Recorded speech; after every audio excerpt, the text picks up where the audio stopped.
Let me start by just describing what this seminar is about. It's a general introduction to the topic of resumes, cover letters, and job interview preparation. My goal here is to help you guys. I hope that one day you'll be in a job interview situation or sending out a resume or sending out a cover letter, and you'll think back on some of the things that I told you here today, and you'll say, oh, I should do that, or oh, I should make sure that I answer this question in that way. And you'll get the outcome you want. You'll either get a job offer or you'll get a call back for an interview. Those types of decisions are critical to be made by hiring managers, and your actions and the way you prepare will determine your future. There's something that I call a situation action result framework.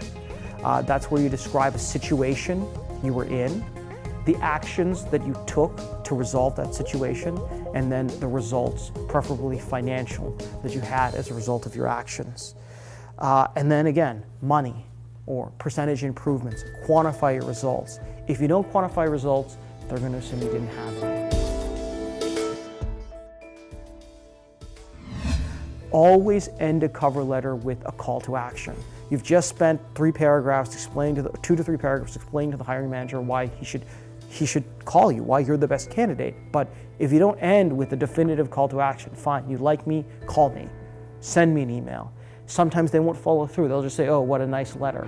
Include a call to action. It's a typical thing. I think a lot of you guys are in sales. It's a typical thing in sales. It's also good when you're selling yourself. The key to job interview success is just straight out preparation. You want to make sure you're dressed appropriately. You want to know how to research the company.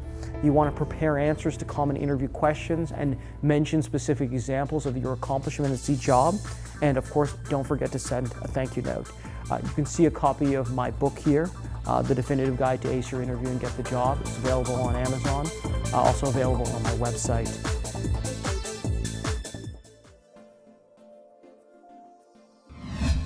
Do you have self-insight?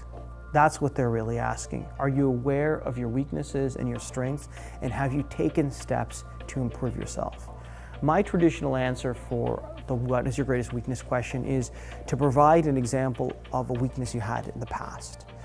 When I had my first job, I was a procrastinator, and I let a project fall behind schedule, and as a result, I wasn't able to get it in time and the quality that I wanted. I learned from that mistake, and I took steps to improve myself. Now I set rigorous time schedules for myself to make sure that I keep up on what I'm doing and never fall behind. I'll never let that happen again. At every job that I've worked for on my resume, I've made a contribution. I think I can make a similar contribution at your company. Okay? I'm committed to this industry, and I think your company is great. I think I can make a contribution specifically to your company. You can look at my background and my strengths and see that I'm committed to your industry.